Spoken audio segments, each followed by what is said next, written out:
آمن الرسول بما أنزل إليه من ربه والمؤمنون.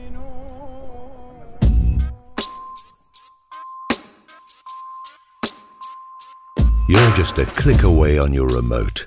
Get the popcorn. It's a blast. This one has moral stature. They used chemical weapons, so they will pay. Don't miss Chris Matthews. He's tingling all over.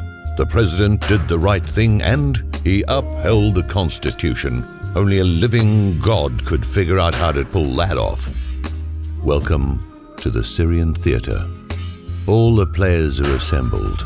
Which one will intervene and turn a 2-day blitz into a global conflagration? We realize you don't have whatever it takes to actually enlist in the armed forces and do 6 insane tours in Afghanistan, building A-frames and wondering when one of the villagers will shoot you in the head. No problem. You can experience a very good simulacrum on your own mind.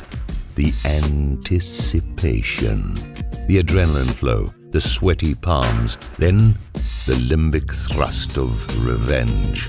And, as a bonus, no court-martial when it turns out that you killed an Afghan who was just reaching into his coat pocket for a screwdriver to attach his new front door. The Syrian run-up is almost as good as the first missile launch.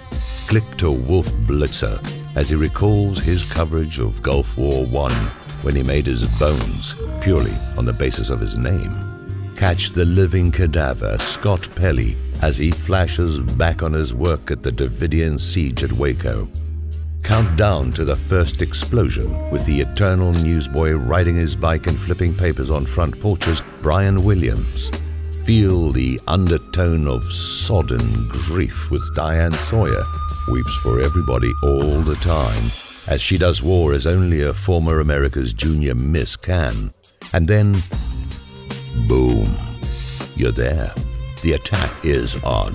The sky over Damascus lights up. What unknown newsman standing on a rooftop narrating the unfolding scene will emerge from the carnage with name recognition and a sudden career bump that makes his colleagues want to murder him in his sleep? It's the news. Tune in. America is united again. Feel it. What took us so long to find each other once more? Post your experience on Facebook. Share your ecstasy with faux friends. Recite the Pledge of Allegiance against a hip-hop track and hope it goes viral. Finally, all the goody two-shoes questions about who used chemical weapons and which side we're backing in Syria and who was Al-Qaeda and the CIA sending weapons and killers from Libya to Syria are gone. Erased. This is the show. This is what counts. Pretext? Invented provocation? False flag? Don't bother me. I am eating war. If only we still had the Rat Pack around. Frank, Dean, Sammy, Lawford and Joey Bishop.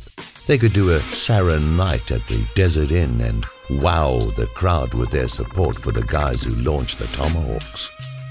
If your brother-in-law's over at the house as you watch the missile strike and he says, you know, there's no proof Assad used poison gas, poke him in the eye with a sizzling hot dog on a stick and yell, USA, USA, USA. You might also try Obamacare, immigration reform, climate change, carbon tax, NSA, surveillance state, gun control, drone attacks. Suddenly, they're in. They were out, but now the Commander-in-Chief has his hand on the pulse of the nation.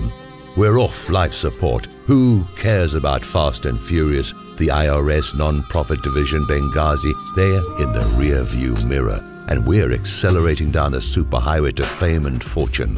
Jobs, we can live off our own fumes. Mind-controlled androids? This is who we are. Love it, live it, watch it, soak it in. God bless Congress for giving Obama back constitutional authority to kill the enemy of the terrorists we're backing.